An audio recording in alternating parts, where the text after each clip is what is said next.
Ekspozita që mbajt në Kërçov paraqitet përmbledhjet e 39 paneleve të cilat bartin shumë detaje për jetën e vogëlueshës Ana dhe familjes saj nga lufta e dytë botërore. Ekspozita është hapur në Maqedoninë në kuadër të projektit Historia leksion për të sotmen, ndërsa organizator janë Forumi Arino Rasimor dhe Shtëpia Ana Frank nga Amsterdam.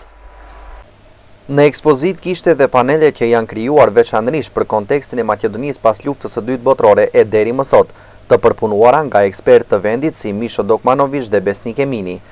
Deri më tash, ekspozita ka qenë vendosur në Shkup, Manastir, Prilep, Negotin, Strumic, Kavadar dhe Strug, edhe mbrëm në Kërçov. Ekspozita në Maqedoni është sjellur dhe realizohet në kuadër të projektit Historia leksione për të sotmen e prekrahur nga Unioni Evropian.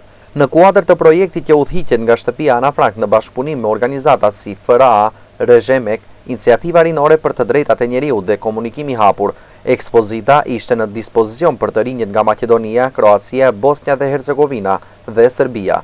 Në Maqedoni, ekspozita ka përkrahjen edhe nga Ministria e Punëve të Jashtme, Ministria e Kulturës, Qendra Memoriale e Holokaustit të Hebrejve të Maqedonisë dhe Ambasada e Mbretërisë Holandeze. Projekti ka për qëllim të ngritë vëmendje dhe të nxit diskutime për ngjarjen nga e kaluara e afërt në Ballkanin Perëndimor, e cila është arsye për ndarjet e ndryshme dhe gjenerimin e konflikteve nga shekulli i kaluar.